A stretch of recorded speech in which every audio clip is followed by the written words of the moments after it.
અને જેના ગુરુ સમર્થ એના ચેલાને ચિંતા ન થાય. ગુરુ સમર્થ હોવા જોઈએ.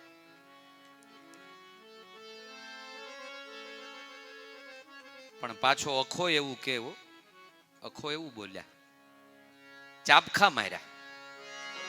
ચાબખા એટલે સમજો, ચાબુક, પણ કેવા? ઈ ચામડાના ચાબુક નહીં, શબ્દના ચાબુક માર્યા. લોભી ગુરુ અને પાપી ચેલા, દોનો કા નરક में ખેલમ ખેલા. આવું ચાબુક માર્યું. જે ગુરુ પોતાના શિષ્યને અવળે માર્ગે જતા રોકી ન શકે એ ગુરુ ગુરુ નથી. ગુરુ તો કાન પકડે, બેટા આ તારો માર્ગ નથી. અને શુક્રાચાર્યજી તો પામેલા મહાપુરુષ, મૃત સંજીવનીના મંત્રો બોલ્યા, મૃત બલીને જાગૃત કર્યો, જગાડ્યો. કીધું ચાલ, તારું તપ ખૂટ્યું, જીવનમાં દુઃખ એમનેમ ન આવે. જે વ્યક્તિનું તપ પૂરું થાય, જે વ્યક્તિનું પુણ્ય પૂરું થાય, એટલે દુઃખ આંગણે ટકોરો મારે કે હું આવ્યો છું. તમારી પાસે પુણ્ય પડ્યું છે, તમારી પાસે જપ તપ પડ્યા છે, તમારી પાસે દાનનું ભજનનું બળ પડ્યું છે, માતા પિતાનો આશીર્વાદ પડ્યો છે, કોઈ મહાપુરુષોનો આશીર્વાદ પડ્યો છે. વાળ વાંકો ન થાય તમારો. આપણે નથી ઘણા એક્સિડન્ટ થાય તો આપણે એમ કહીએ કે આ ગાડી હતી, જો આમાં કઈ દેખાય છે, કાંઈ બચ્યું નથી. પણ અમને કોઈને આમ નખમાંય કાંઈ નથી થયું. આ શું છે મારા ભગવાન? આ કાંઈક પાસું પડ્યું હોય ને એ આડું આવીને ઊભું રહે, બચાવી લે. જીવનમાં 99 ઘાતો આવે, એ અકાળ મૃત્યુનો સંદેશો છે. સમજજો વાતને. 99 વખત તમારી પાસે અકાળ મૃત્યુ આવે, તમારું નિશ્ચિત મૃત્યુ હોય એ પહેલા તમને લેવા આવે. પણ તમારું કરેલું 5 આંગળીનું પુણ્ય, તમે કોઈ મહાપુરુષોનો આશીર્વાદ કમાણા હોય જીવનમાં, પૈસા કમાઓ, ખૂબ આગળ વધો, ખૂબ પરિવારને આગળ લઈ જાઓ, તમારી જે ઈચ્છા છે ત્યાં સુધી પહોંચો. પણ એની સાથે આશીર્વાદ ભેગો કરો. આશીર્વાદનો લોપ ક્યારેય થતો નથી. બને એટલો જીવનમાં આશીર્વાદ કમાઓ, પ્રસન્નતા કમાઓ.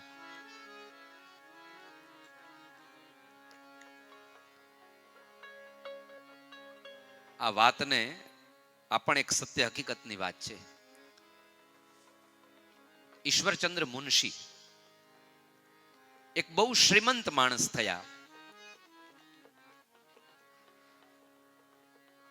આ મહીસાગરના મોતી એ પુસ્તકમાંની આ કથા છે. એ બહુ શ્રીમંત મોટા, અને આ ઘણા વર્ષો પહેલાની વાત, જ્યારે 1 રૂપિયાની બહુ મોટી કિંમત હતી, એ સમયની આ વાત છે. એ ઈશ્વરચંદ્ર દાદા પોતાની એ સમયમાં કાર લઈને નીકળ્યા હશે, અને એમને માર્ગમાં એક ભિખારી દેખાય છે. નાનકડું પેલું બાળક છે, લગભગ 10-12 વર્ષ એવું લખેલું એમાં. અને દાદા મને 1 રૂપિયો આપો ને, ભૂખ લાગી છે. પણ અનુભવ જેણે જીવનમાં કમાણા છે, ઉંમર તો વધી છે પણ ઉંમર સાથે જેણે અનુભવ પણ પોતાની આંખમાં વાવ્યો છે, એવા લોકો કોઈ એવું યોગ્ય પાત્ર દેખાય ને એટલે એને દેખાય જ આવે કે આ કંઈક પામે એવો વ્યક્તિ છે.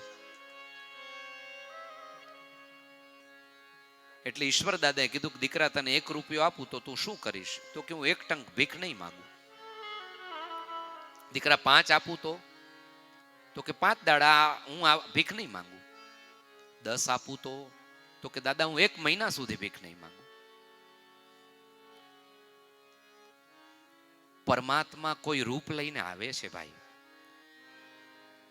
દાદાએ કહ્યું દીકરા હું તને 100 રૂપિયા આપું, કહ્યું હું આજીવન ભીખ નહીં માંગુ. સમયને જતા વાર નથી લાગતી ભાઈ.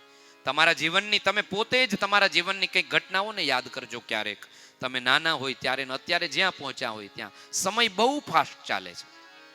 એમાં અત્યારનો સમય બહુ, હજુ તો આપણે દિવાળી જોઈ હોય ત્યાં આપણને એમ થાય કે આવી ગઈ દિવાળી. બહુ સમય ચાલે છે આપણી પાસે, બધા પાસે સમય ઓછો છે. આવનારો સમય કંઈક જુદું લઈને આવી રહ્યો છે મારા ભગવાન. આપણે વિચાર્યું નથી એવું થવાનું છે. કિંમત કરી લો સમયની. તમારે જે પામવું છે પામી લો, એ પામવાનું મૂકો. થઈ શકે એટલું આ દેહથી કોઈને મદદ કરી લો, જીવી લો.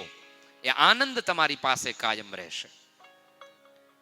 ઈશ્વર દાદાએ 100 રૂપિયા આપ્યા. સમય વીત્યો છે. એક દાડો એ જ ભૂમિ ઉપરથી લગભગ 10-12 વર્ષ પછી અથવા તો એના નજીકના સમયમાં દાદાને નીકળવાનું, એક સૂટ બૂટની અંદર એક યુવાન ઈશ્વર દાદા પાસે આવે. દાદા પોતાની આ બુકમાં લખે, એને આવીને પ્રણામ કર્યા, નમસ્તે કર્યા. દાદાએ કીધું, હા બોલ દીકરા. કહ્યું, મેં એક શોરૂમ ખોલ્યો છે, દાદા આવશો? કહ્યું, બેટા હું થોડો કામમાં છું, પણ આપ એકવાર આવો ને, મારો એવો આગ્રહ છે આપને. ઈશ્વર દાદા એના શોરૂમમાં જાય છે. કાપડનો બહુ મોટો શોરૂમ છે. અને ત્યારે ફરીથી એટલા લોકોની વચ્ચે પેલા યુવાને પ્રણામ કર્યા, નમસ્કાર કરીને કીધું, દાદા યાદ છે કાંઈ? કહ્યું, બેટા હવે તો મને આંખે પણ દેખાતું નથી, મારી ઉંમર થઈ છે. એકવાર આ જ ચોકની અંદર મેં તમારી પાસે ભીખ માંગેલી અને તમે મને એકની બદલે 100 રૂપિયા આપેલા. હું એ જ યુવાન છું. ઈશ્વર દાદાની આંખો ભીની થઈ. બેટા આ શોરૂમ, હા મેં પુરુષાર્થ કર્યો ને તમે મને મદદ કરી. મારા ભગવાન, આપણા બધાની અંદર દેવ અને દાનવી વૃત્તિ અનેક સમયે પ્રગટ થાય, પણ આ સંસારમાં આવ્યા છીએ તો એકબીજાને ટેકો કરીએ, એકબીજાનું પીઠબળ બનીએ. એ ભાઈ ભાઈ, દેરાણી જેઠાણી, સાસુ વહુ, પિતા પુત્ર, મિત્ર, બધાને તમે જેની પાસે તમારાથી થઈ શકે બસ એક કોઈનું બેકગ્રાઉન્ડ થાવ, કોઈના પીઠબળ બનો. વાત આપણી ચાલી રહી છે, ગુરુ જેના સમર્થ એનું કાર્ય થઈ જાય. જગાડ્યું, પુણ્ય કર દીકરા બલી. તારું પુણ્ય પૂરું થયું એટલે તારે નીચે આવવું પડ્યું. કેમ કે ભગવદ ગીતામાં કૃષ્ણ બોલ્યા, ક્ષણે પુણ્યે મર્ત્ય લોકમ વિશંતિ.